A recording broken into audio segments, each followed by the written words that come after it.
Recording?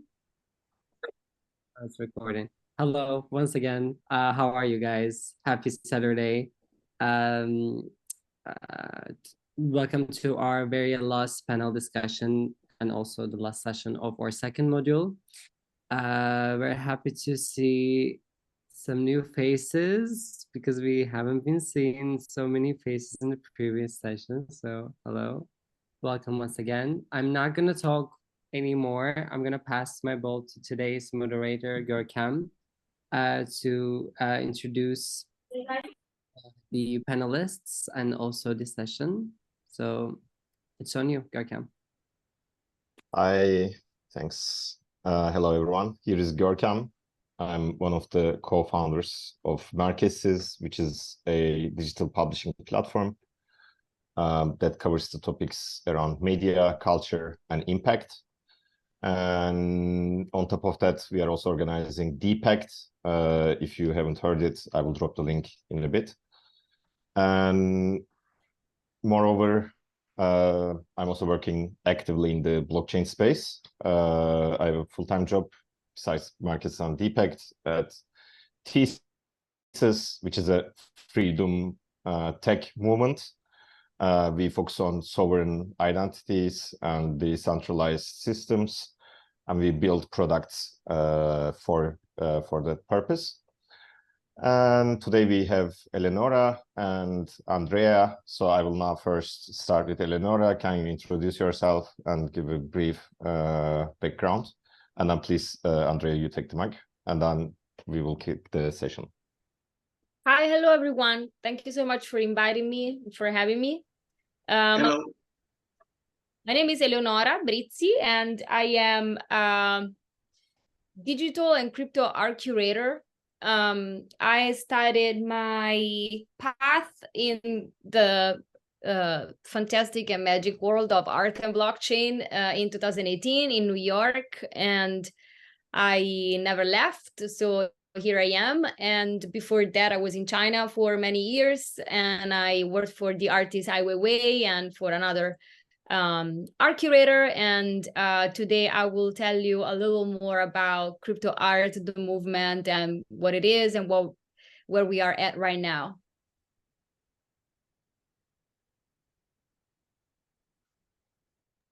Andrea? And I think that's my cue. Hey guys, happy to be here. Despite my name being Andrea, I'm from Istanbul and I'm Turkish. So happy to be here talking with you all. I'm an NFT artist and a curator in the Web3 crypto space. I also work as a consultant in the NFT space, helping projects and companies launch projects and strategies for Web3 and their communities. I'm an outsider in this art world. I'm a new member in the digital and conventional arts world. By training, I'm an electrical engineer. After graduation, I moved to Istanbul and I've founded my own design agency.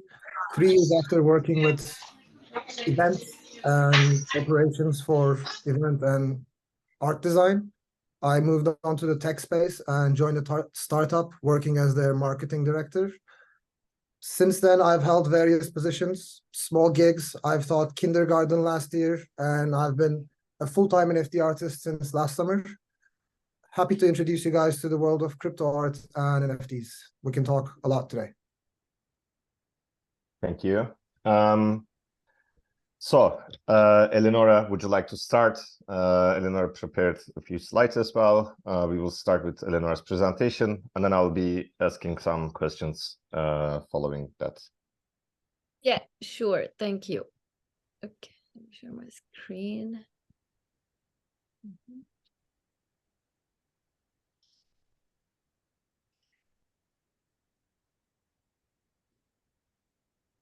Yeah, so I always start from this story when I talk about myself and how I got to the space of art and technology and art and innovation. As I was saying, I was in China for many years working for Ai Weiwei, who you all know is a dissident artist, because I studied Chinese and Chinese culture at university, and the space that I was surrounded buy was very special in China because of this person and because of all the Chinese people who decided to work at Ai Weiwei Studio. Obviously, it's like a very specific decision. And I feel, as this is a sentence, this is a quote by Weiwei, freedom is a pretty strange thing. Once you experience it, it remains in your heart and no one can take it away. And I really feel that after many years in a space like this, my transiting to the crypto art space was very natural. In fact, after leaving China, I didn't want to work in the contemporary art world because I didn't want to work in a gallery or like a museum, but because I worked for an artist and a curator for many years, and again, for a very special artist. And then I moved to New York just to see what was going on. And after a couple of weeks, somebody invited me to what it was called digital art on the blockchain. And it is where I really found the same spirit of freedom of expression, freedom of creativity, accessibility that I experienced at Ai Weiwei Studio. So it was very natural for me. When I heard about the space, it was like the most, creative space that I've ever heard about in the contemporary art world in the past 10 years. So this is a map that let me make it bigger if I can. So I curated an art exhibition in Milan at the Digital Culture Center the past May, and this was a map that we created with Dada. Dada is an art collective. So imagine like a digital platform where artists answer to each other through drawings. So it really is like a collective. And then these people are pioneers of the crypto art movement that started in 2017.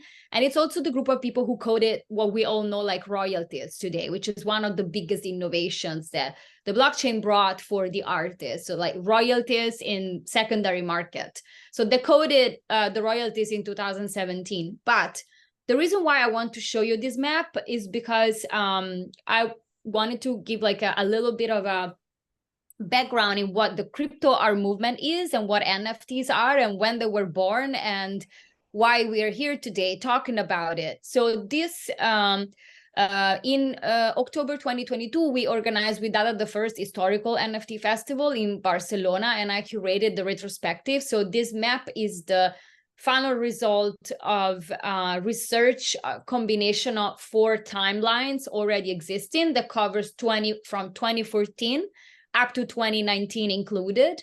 And I just want to go with you through a few points that I think are very important. And even myself, who is, I'm very involved in the crypto art space since 2018, but the research that I have done for the festival was necessary for me to have like an overview and really understand the focal points. So imagine that NFTs, okay, so we start from like 2011, okay, but then we get one of the most important points, not only for art, but for like digital culture and the way we behave today was 2015. There was this video game, which was called Spells of Genesis, which is the blue thing that you see here. So the Spells of Genesis video game was happening on the Bitcoin blockchain on the protocol Counterparty. So it is Bitcoin blockchain, and people like play the video game and then rewards, they have these digital cards. And then someone starts to think, okay, but like, do I actually own this digital card? Like how, because like this is like the entire point of playing the game. So maybe I can attach the digital card to like a token on the Bitcoin blockchain, and maybe I can actually certify that I am the collector of this card. This is very important because it is the beginning of collecting digital assets. It's fundamental to understand, it's a complete switch of mind in digital society. And then we go to 2016 to the Rare Pepe project, which is how I started to work in the crypto art space. They were talking to me about Pepe. I was fascinated. It started in 2016. Everyone was submitting these beautiful digital cards. It's accessible. It's open to everyone. People can finally be artists, etc. But why are we talking about rare pepes? Also, why rare pepes are like fundamental for the crypto art space, but also for, again, like digital culture, because we rare pepes after Spells of Genesis, where we actually created like the, digital collectors. Rare pepes, one guy named Mike, in one of these chats on Telegram, like Telegram groups, where people were playing Spells of Genesis, one day he said, well, but if we collect cards, I made my own card. So I made a pepe. And I took a frog, like the Pepe the Frog, the Matt Fury character, and I made it into a Nakamoto. So it's like a Nakamoto Pepe, and I created my own. And then people start asking in the group, oh, so if you created the digital asset and then you attached it to the blockchain as well, right? So we have an NFT. It wasn't called NFTs, and it's not an NFT because it's on the Bitcoin blockchain on Counterparty, but let's call it NFT. But people started to ask, oh, can I actually create my own cards? We could collect it until now, but now we can create it. And the answer was like, yeah, go ahead. I created one. And from here, we switch again and we start. And from here, everything starts, because now you have people creating digital assets certified on the blockchain.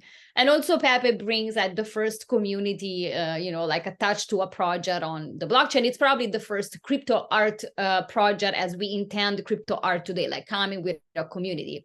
Then we go to the CryptoPunks, which are another pillar, which are very well known today for the wrong reasons, but CryptoPunks are the reason why we're all here. CryptoPunks is they create a standard which is not ERC 721 yet, which is pretty much all the NFTs as we know them today, but it's a ERC 720 and it's very similar to it, and the modifications that they make to it takes us towards the NFTs as we know them today. And also CryptoPunks, they create automated marketplace. It means that once that they create the marketplace, it's not like a super rare, non-origin or OpenSea or you name it, Nifty Gateway. It's not centralized. It is fully decentralized and automated. Once that they deploy it, the authors of the CryptoPunks don't take care of it anymore. So then you have like this beautiful, like 10,000 algorithmically generated images on chain. They were put on chain later. And then you have pixel art, and then you have pretty much all the reasons for which we are here today comes from the CryptoPunks then. And then data that I already mentioned, they take the code from the CryptoPunk and they add the royalties. So everything that you hear today, the fact that artists can actually support themselves from selling their art in secondary market, that comes from the fact that Dada, being a collective, they thought that they want to capture value for the future. Like, how are we going to capture value for the future of this group of artists? We code royalties.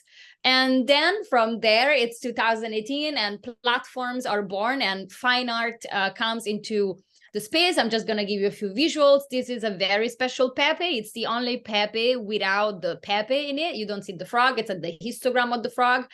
This is other examples of Pepes. This is a very famous Omer Pepe, which is the card that in January 2018 sold for almost $40,000 when it was not believable that a token, an NFT on Counterparty could sell for that. And then like art inspired Pepes like Pepe Basquiat, you see the Mona Lisa Pepe, etc.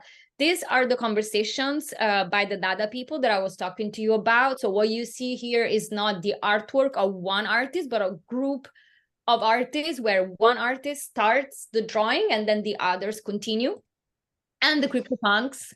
And then fine art comes into the space. Is just a few examples: David Young and many others, Giants One, Kevin Abosch, Brandon Dowse, and Sofia Crespo, and Aspen Klug, and George Boy, etc.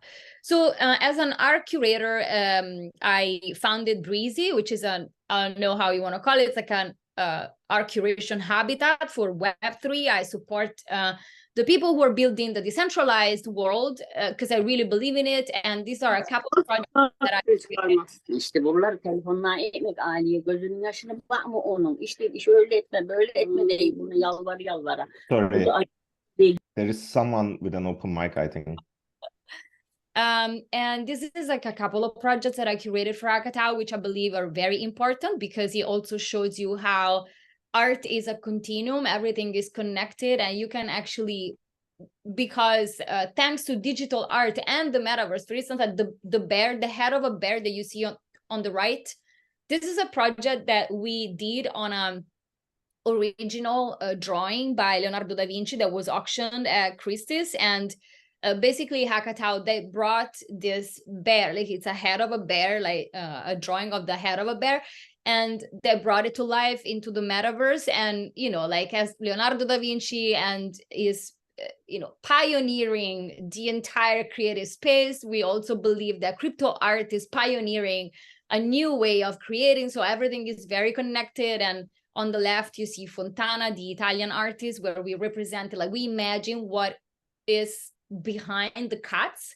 of this very and these are all NFTs, obviously. These are just a few examples. I'm gonna be very quick, but the metaverse is very, very important. It was very important, especially during times where we couldn't meet, and especially because the crypto art space before the fine art came into the space is like native digital. And so there is no better way of showing and displaying native digital than in virtual spaces. This is just a few examples of different platforms. This is the Leonardo da Vinci project. We did a project with Blondie, the band, and they actually wrote a new guitar track and created a poem, and Hakatao, they created the portrait of Debbie, and I curated the project. And other examples, for instance, like we put some art on an art spaceship, so it's very fun to play with the metaverse because you can actually place the art in any way you want. This is Decentraland, where I curated another show, etc. And then comes the historicization. So last year I curated, this is a very important project. I think, in fact, we discovered 2 days ago that the book is at the MoMA shop, which makes me very happy. This is a book about crypto art. I interviewed 50 artists and very different styles, artists that started the space, that they were there at the beginning, artists that came later, and artists that just came in and like see their contribution, but really to create a book where people can actually hold it, look at it, and believe that crypto art is art. It was very important to put it in a book. It is art, and now it is a MoMA, so I think that we reached the goal. And to conclude my discourse, also because here we are talking about being sustainable and green and eco-friendly, etc. I really believe in the blockchain and Web3. I believe in the potential of the blockchain. I believe that until now, we just use a very, very little percentage of the potential of this beautiful technology. We actually just used it for like transactions and certification, which is a pity. We can use it for many other things. So the logo that you see here is my new research field, which is called blockchain as a medium. And I'm just going to give you a few examples of a few artists who have been using the blockchain in this sense, because I think obviously art is always at the forefront of everything. We can talk about any kind of innovation, but if innovation doesn't go through art and the cultural substrate, basically the innovation doesn't exist, and art is always ahead. And so I believe that through art, using the blockchain, people can actually really understand how, the spirit of Web3 and how it works. And through this project, I'm just going to show you how, we can actually learn how to take responsibility in society, and then brings us to have a more responsible, like attitude and like the Web3 space is all about do your own research and be self-custodian. That's at the core of it. You are your self-custodian. if something happens to your wallet, your money, your assets, your anything that you have or know, nobody is responsible by you. So through this technology, we can become more responsible and take actions even in fields like eco and green and sustainability. So just a few examples. This is Ria Meyers, and it's a democratic palette. It was very fun because people can actually exercise democracy on the Ethereum blockchain, and people could vote by only paying gas fees, and then the palette changes on chain, fully on chain, based on what people vote. And then there is another very fun project by Sarah Friends, which is called Lifeforms. Lifeforms is a public project, so you can create your own NFT. It's almost like, think about a Tamagotchi, and then you can create this. It's a NFT live based entity, so it's alive, and then you have 90 days to pass this life from your care, like you take care of it, to another wallet, so to someone else to take care of it. If you don't do that, if you don't find people who want to take care of it together with you and pass it into them, and vice versa, the life is going to die. And once that the NFT died, you cannot take it back anymore. And this is another example of how we can actually exercise more like social responsibilities, that then once you are more socially responsible, that all the other things come later. And then the last project is this fantastic project by Primavera De Filippi. It's actually from 2015. It's a little different. It's a plantoid. A plantoid is a plant and android. So it's this, the soul of the plantoid is a smart contract, so an NFT. It's a smart contract, and then you have the physical manifestation of.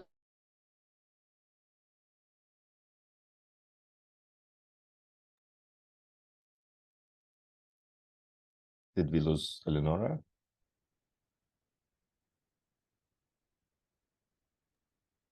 I guess yes. Froze for me too. Okay. Let's wait 1-2 minutes. I'll ping around.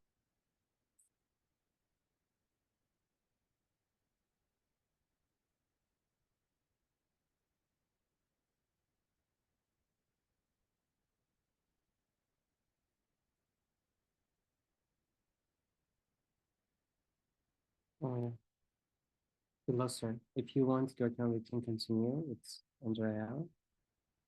Yeah.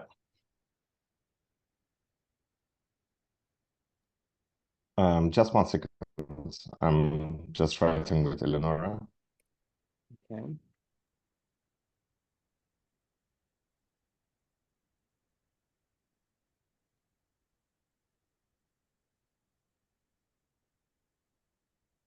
Okay.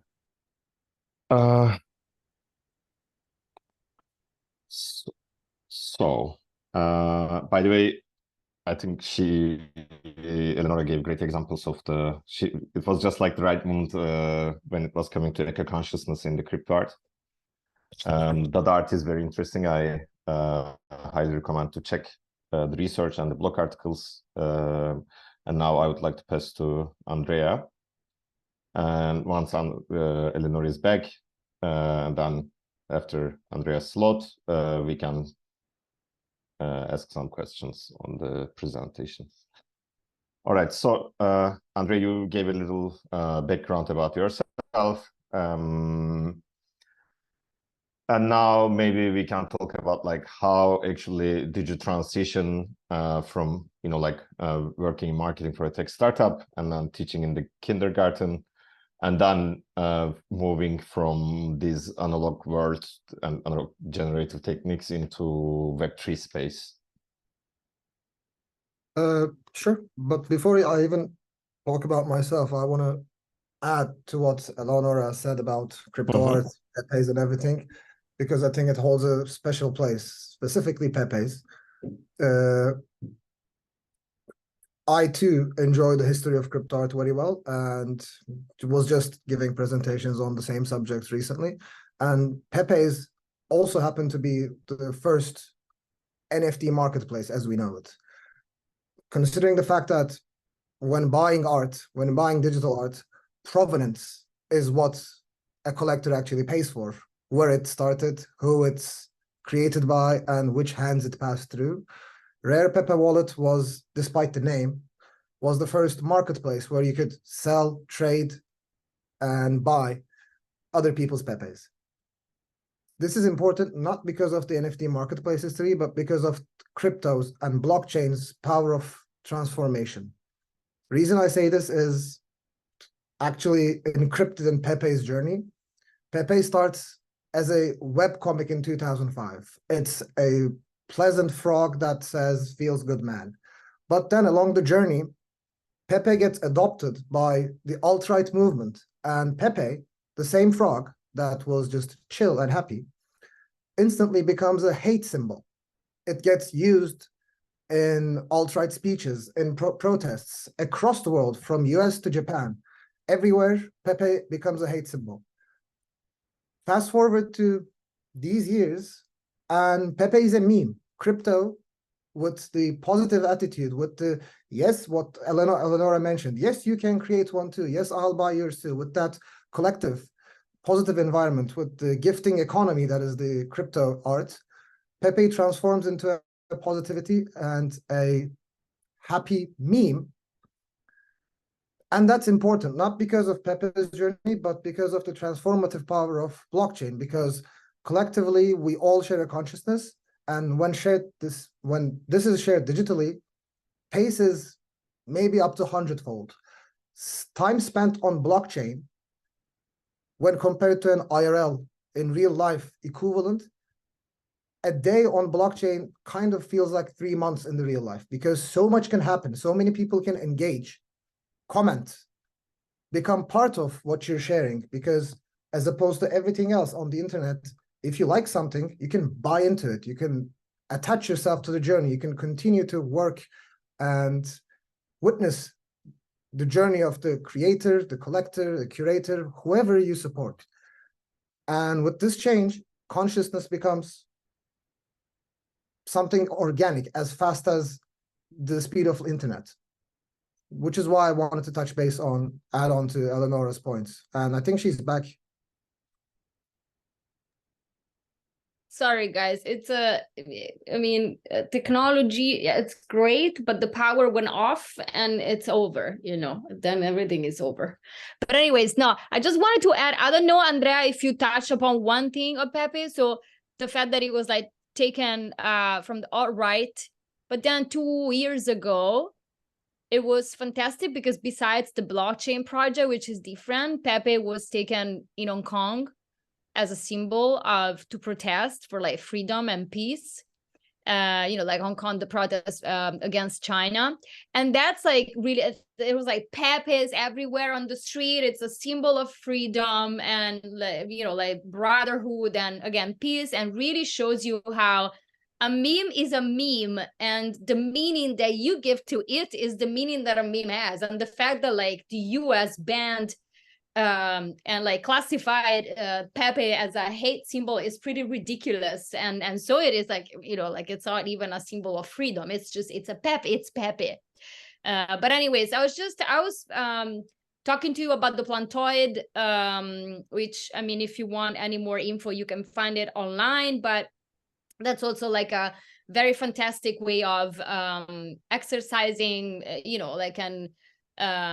really like taking responsibilities and like understanding also like capitalism, etc., becoming more responsible. The plantoid is a DAO, so it's another way, it's another art project where we can use the blockchain to understand more things in society and our involvement in society. And so just to wrap it up, I just wanted to say that I really believe that the use of this technology, and again, especially through art, because art is very understandable. Like if people give you a bunch of code, you wouldn't understand anything. But if people give you an artwork, you will understand the universe. So blockchain and art can really also, take us into being more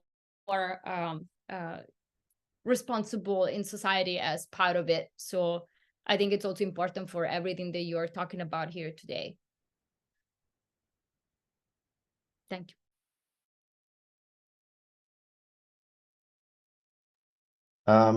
Görkem, I As- kind of hijacked your questions. Can you repeat the question so there's more context to what I say next? I want you to speak about like you're basically switching from teaching in the kindergarten to Web3. How did you discover the space? So we talked about the history of the crypto art, but what is your history in the crypto art? Sure. I'm an artist as far as I can remember, and a digital one, again, as far as I can remember. I don't know how to draw properly. I can't photograph, frame properly, but I'm good with digital tools. So I've always been keen to creating digitally. And come year 2020, with the crisis that was COVID, we all got stuck at home and I had to find something to do. After many months learning about the space and understanding the crypto art culture, I continued to ask myself, why would anyone care to buy my art? Because at the time, I was trying to sell my digital works as printed posters via Instagram, and I was failing to do so. The unit economics wasn't matching up. I needed to make ads that were worth 200 liras in order to sell a poster that's 150 liras. And that alone made me ask, why would anyone buy my art digitally when they don't even want to buy it physically? And somehow I got the courage and entered the space. And entering the space was phenomenal. It was dramatic because within the week of entering the space, I had no followers on Twitter. And this NFT crypto art game works on Twitter. Somehow, maybe because I entered the space in the right time, I sold out within hours of releasing my work. And that gave me the confidence I needed. And I went all in into crypto space. And I've been in the crypto space selling my art and collecting art and curating since July 2021. I've mentioned my professional background. It's a bit engineering, a bit design, a bit marketing. So come clashing NFTs, this eclectic background really worked in my advantage because I knew how to market, I knew how to design, and I knew how to create.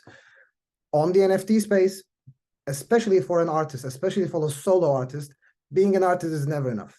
You need to know how to manage a community. You need to know how to present your work. You need to know how to collect work because you also need to establish a taste so people will trust your taste as an artist.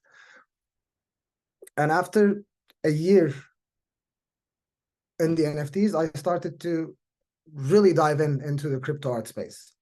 This is the time I released the current project I've been working on. It's a love project. I've been on it since 2018. The project's called Foils, and I photograph pieces of aluminum foil. I rip apart, tear apart an aluminum foil, crumble it, digitally photograph it, then vectorize the image. And from that vectorized image, I find paleoidolic shapes that could resemble you, a face, a monster, a leaf, something. Like imagine looking at clouds as a kid. And I make digital abstract artworks with them. And similar to what Eleonora said, I explore a very core concept of what meaning is, how we project meaning onto things. Because by the time I finish my work, to me, it's a shape extracted from an aluminum foil. It's just that. It's a black and white shape. But the way I compose it, the way I bring it and present to people, all of a sudden people start to ask, what do you see in it? Because that's how I question it. I propose a question. What do you see? Do you share my dream? And all of a sudden, an aluminum foil becomes a circus entertainer, a Greek god, or a man with a mustache. The beauty or the meaning becomes from the person who's looking at it. This is similar in all crypto art because at the beginning of my speech, I said how the consciousness moves really fast. Something that means nothing to anyone could all of a sudden have a dramatic impact across the world without a single carbon footprint being left behind. Maybe that helps.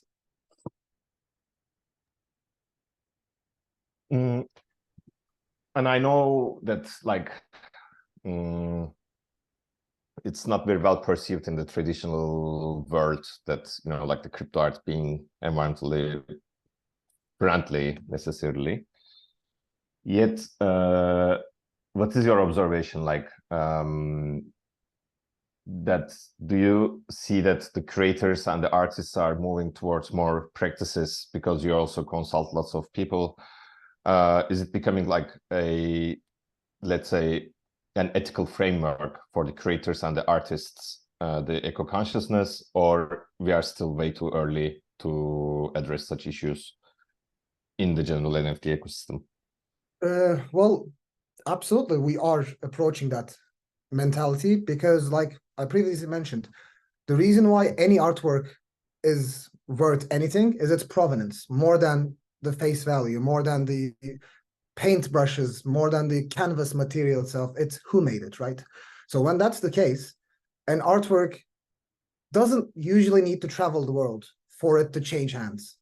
Last year, I met a painter in the space. Despite him being the same age as I am, he had a 15-year plus career with over 30 personal exhibitions and multiple contemporary Istanbul exposure. He travels a lot. His work, his collectors are across Turkey. And after becoming friends with him, one day he picks up the phone, he says, Dre, I'm sending you 5 of my artworks rolled up in a cylinder box. Keep them. I might need you to send it to an exhibition in Istanbul.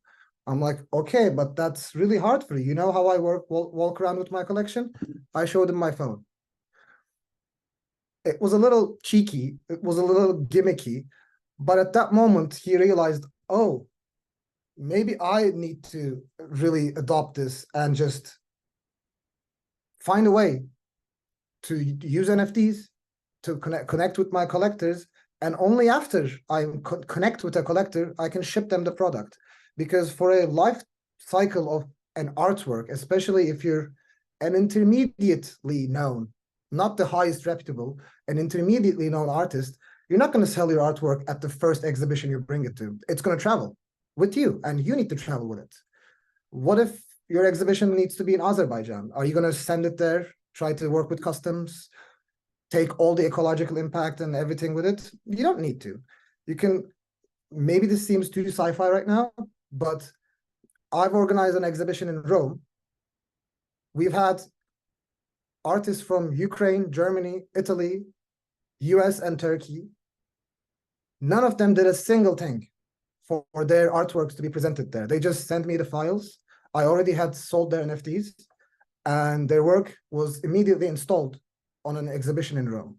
This is something the conventional world right now it looks down to. They say that's not real art, that's not real.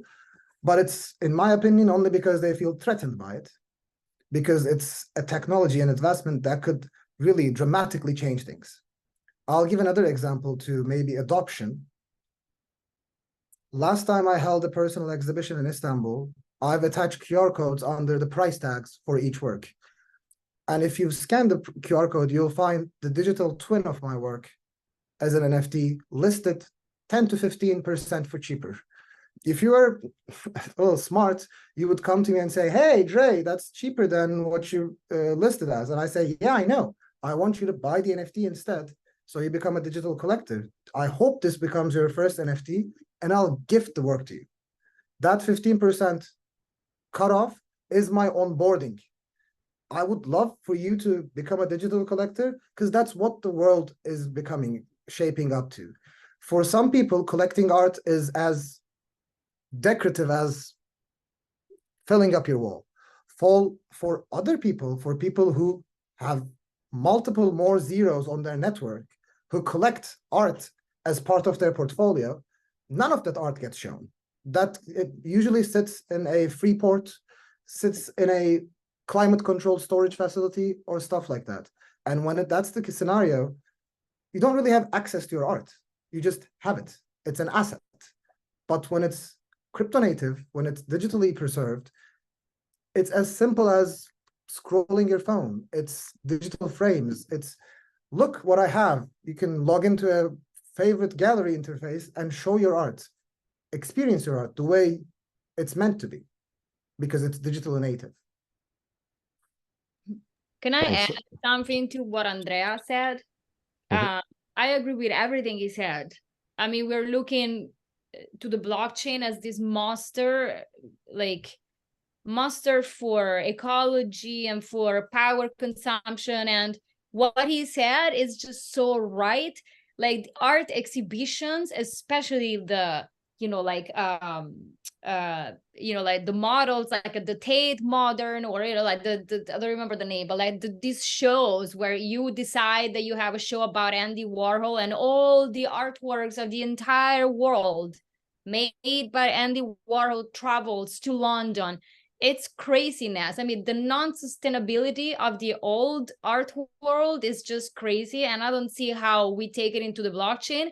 And if we think about payments, like transactions, do you think, like, do we ever talk about how much power like a credit card takes? It's just unbelievable. And also, so it really is, to the point, to me, like it's a matter of marketing, and I like how, for different reasons, obviously centralized spaces and politics and etc., and the art world, because they are threatened, as Andrea was saying, they want to just destroy it. But I really don't see it's not a threat for ecology if we don't also take care of other things that we have been doing since forever, like shipping artworks all over the world, which is just craziness.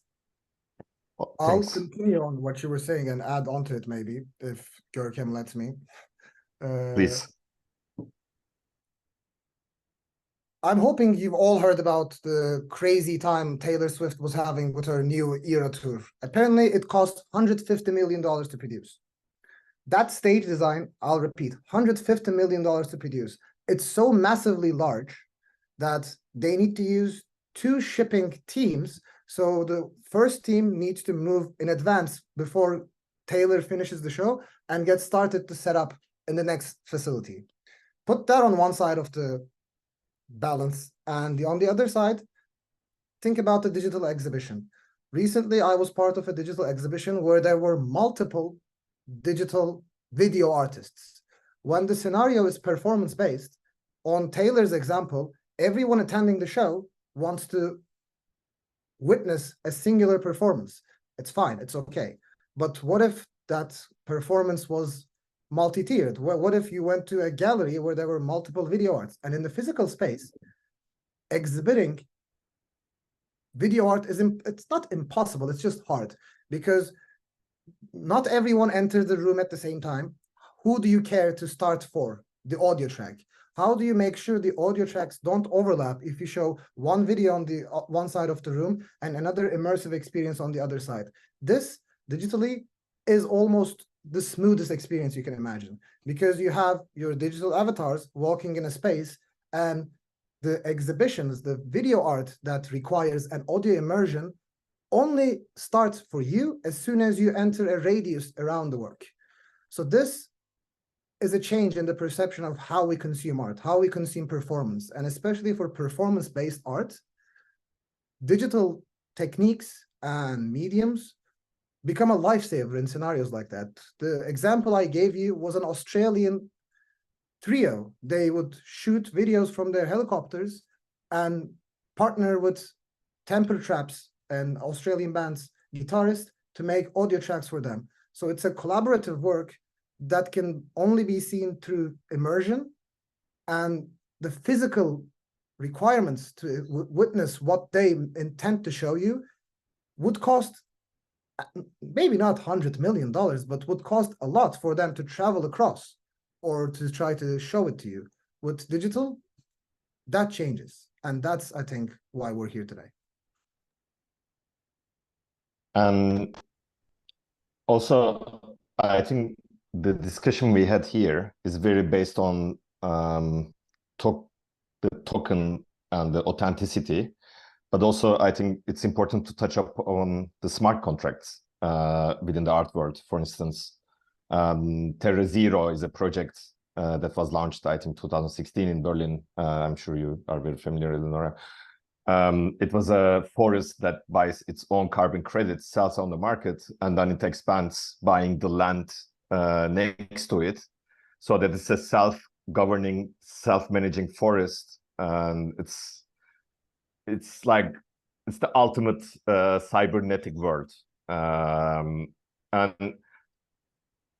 not from the art world, another example like how smart contracts can help the sustainable practices is like, now there are insurance companies that put sensors in Africa when there's drought.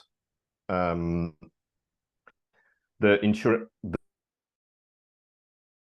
sensor directly sends it, and then it says to the contract, hey, there's drought, and then the money is released into farmers' wallet immediately, so that the farmers can keep their daily life.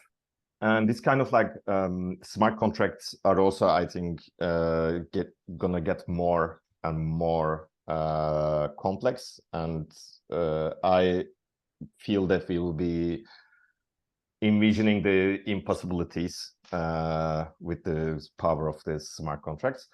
So to wrap up our panel, and then I would like to give the stage to the audience.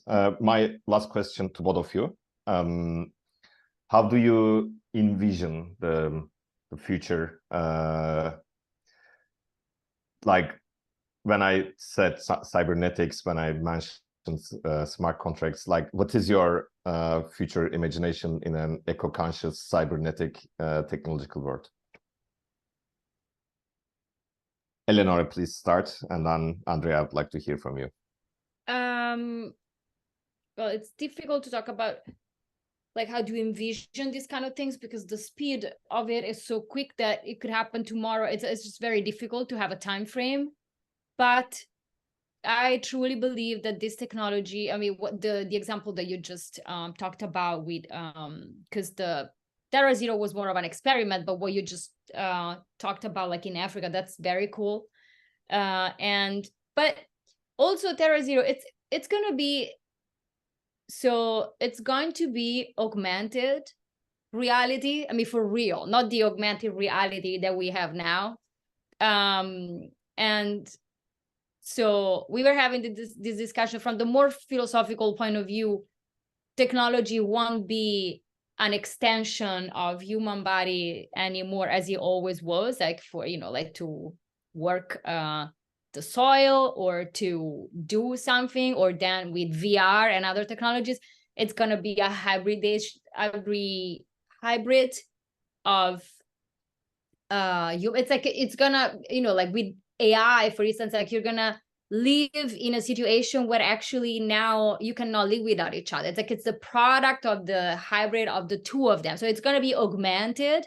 And in this situation of hybrid, I think the blockchain technology can take care of all these like automated, needed systems that I don't see like in a sci-fi way, that, you know, like Terra Zero, like an augmented forest that takes care of itself. But, you know, to tend to it, that was an experiment, like we tend to decentralization. I always say that decentralization is like happiness. You cannot reach it, you can tend to it. And so I think the smart contracts will play a fundamental role in this new world where everything is really like entangled. I love it. I also see decentralization as not a final state, but a disruptive system. Andrea, please. I'm going to give a roundabout answer, because first I'll talk about a bit on AI, similar to how photography seemed at first to have disrupted paintings. There are articles from 120s where people shun photography as that's not art. That's not art. It's not art because there's no effort behind it. There is no intention behind it. And conventional painters mostly hold this stage for that. They say, like, you get to do what we spend hours doing in minutes. How is that art? How does that work? Similar to that, we're witnessing a massive change in the paradigm. AI entered our space, and from last May to today, the progress AI has made, just generating images, especially the free ones we get to use, is dramatic, and that's happening in front of our eyes. So put that and maybe accelerate it 10, 20 years. Beauty in terms of artwork, creativity, an image, a canvas will be rather easy to produce, in my opinion. And because we'll most likely rely on blockchain technology because of the provenance purposes I mentioned earlier, almost all artists will need to adopt a part of blockchain technology. Like today, maybe 10 years ago, all of the artists requiring to have an Instagram page would have sounded absurd. Right now, my grandmother understands what Instagram is, and she understands why going on Turkish Survivor would benefit your Instagram account. She understands that. There is a change in the popular opinion. We understand the collective thought changes. So when that happens in 10, 20 years, let's say 10, an artwork will not need to travel the world. It will be an artisan. It will be a handmade thing, just like why a leather shoe made in Milan by a 90-year-old craftsman who spends 3 days finalizing one single detail is worth a lot more than H&M's or Gucci's expensive version of the same shoe. Similarly, handmade and crafted items in terms of art will have a bigger space, will have a bigger value in the space. And in my view, that will become a luxury, and everything else we consume as art today will become almost standard, because we all have screens, we all have an internet connection, and the entry barrier to become an artist or to become a collector is dramatically low. Previously, you needed maybe a couple zeros next to your one, like you needed a couple $1,000s to become an art collector, to be considered an art collector. Right now, we don't need that. And with that in mind, I think in the next decade, we will all have an appetite for art. We will all display our identity with the art we create, collect, and support. And that will become our collective consciousness, I believe. No, I couldn't agree more. Also, the digital identity, having like the wallet as a personality in the space, wallets interacting with each other. For some, it could be a dystopia. For its beauty. So now I would like to give the opportunity to the audience if they want to ask some questions. Either unmute your mic or please drop it in the chat.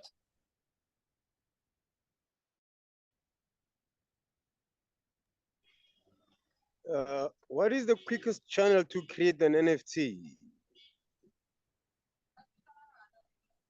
or website? If there's free websites to create, except the ones that you need to subscribe. I think the biggest challenge to create an NFT is to create the art. That you only have to take care of that. You have to, I mean, the art needs to be good. If you have, let's say I'm transferring my art from photography to NFTs. How would that go about? I can answer this. I've transformed my work from digital .pngs to NFTs in the last 2 years. There are 2 ways you can go about it. One is the intro way, which I would recommend how you start it. Make a wallet and go on OpenSea if you want to create on Ethereum. Or if you want to use a different blockchain, I can write this too. Object is a good platform. These platforms are marketplaces, but most marketplaces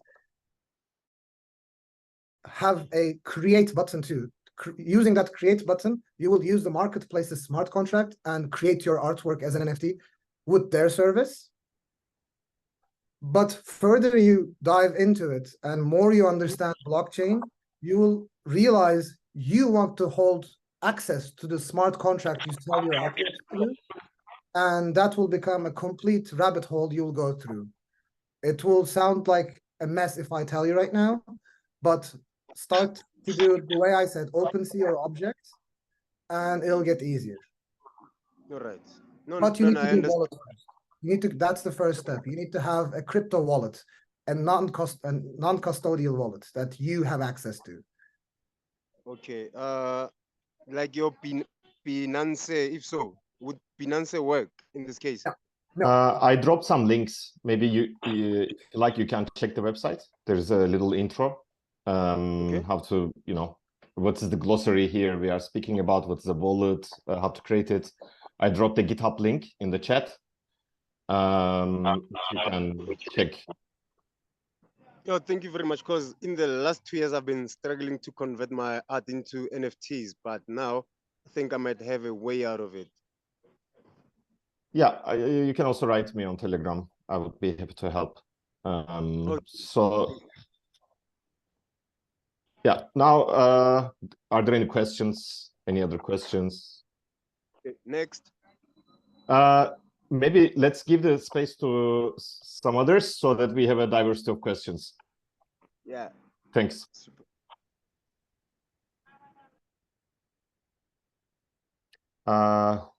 Okay, first Juan, and then Mitana. Okay, thank you. Both of you talk about these virtual spaces where you can show your artwork, spaces like Metaverse. And I want to know what are the best Metaverse for NFTs? Who will be the best space for NFTs? I know that the Central could be one, but I don't know if you recommend one of these Metaverse to work and to explore. Who be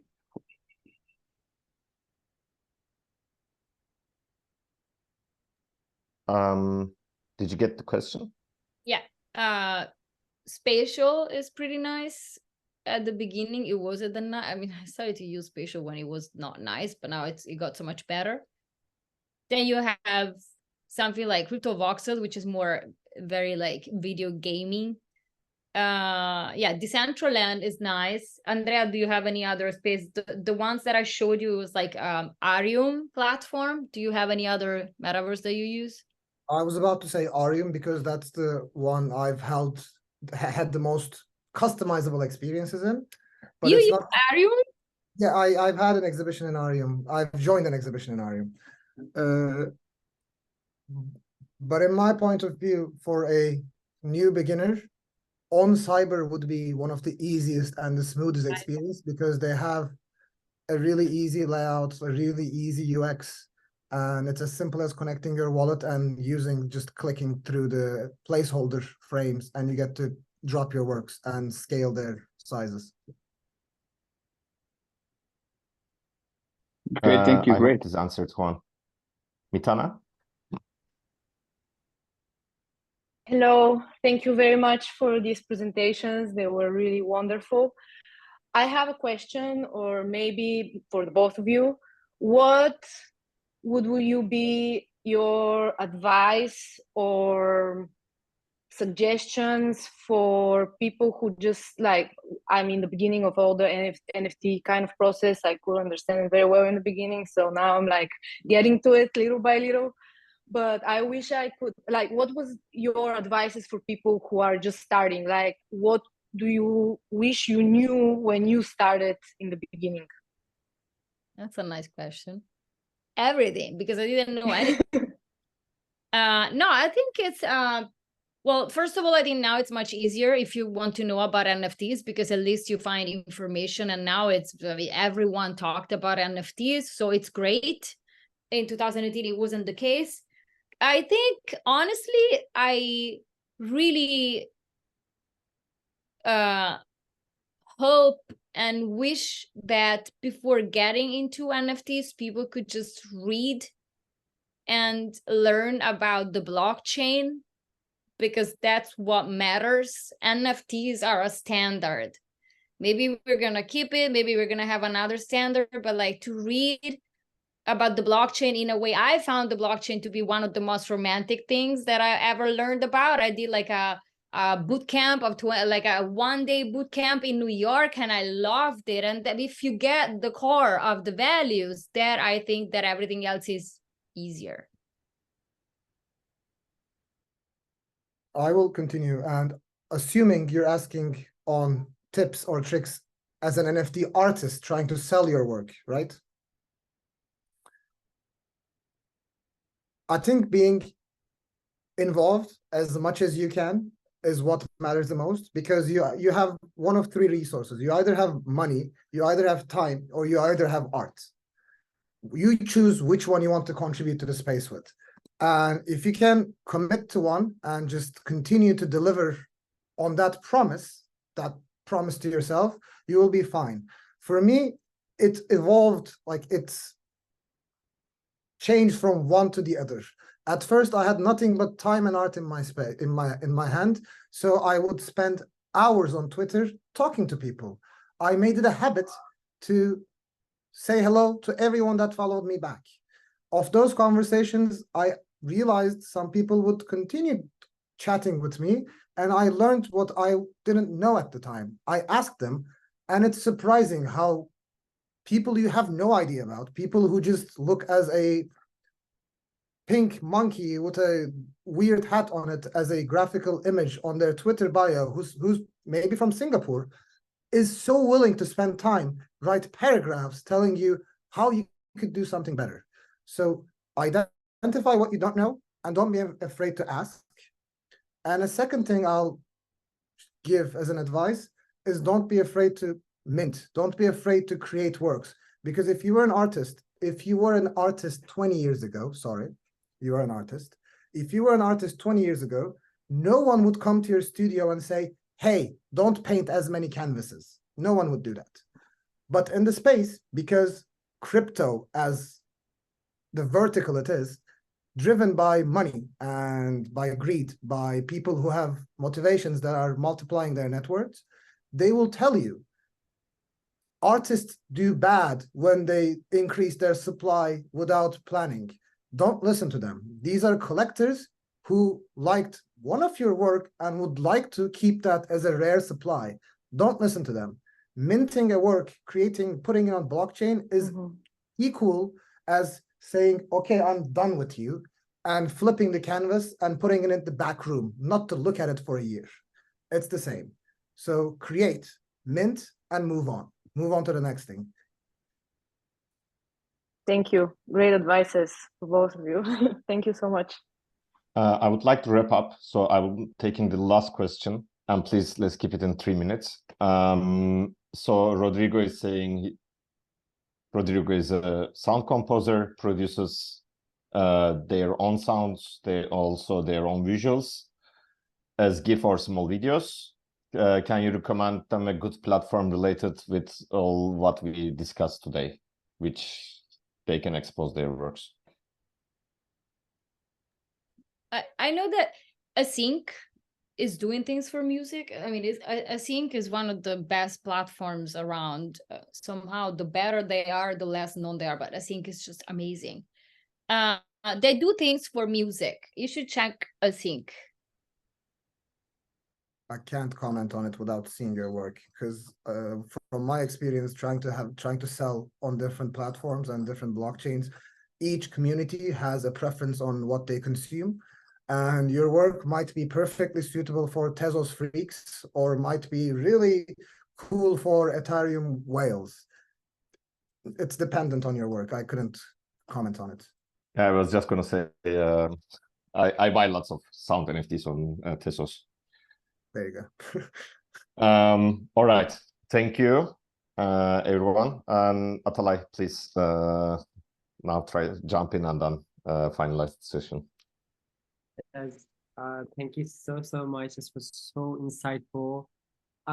For someone that has never an interest in NFT making or such things, I was impressed, and I'm definitely gonna go delve into all these links that have been shared and all these things that have been shared with us. So I deeply appreciate both of you, actually three of you, Görkem, you as well, to moderating this session very beautifully. For Andrea, accepting our invitation in the very last minute. Thanks so much. And for Eleonora, for your amazing commitments to this program. We are so happy to have you here. Thanks once again for allocating this time on your Saturday. So with this panel discussion, we're actually closing the second module of our program. And next week, we'll start talking about what artistic engagement could mean for us and how we can build communities that could encourage digital artists to produce even more. Starting with Başak's talk on Tuesday. So you're all invited. Yes, thanks again to European Union for co-funding this project. Thank you all for being a part of this panel discussion today. So I am wishing you a great Saturday ahead. Take good care. Okay, you yourself enjoy. Thanks. Thank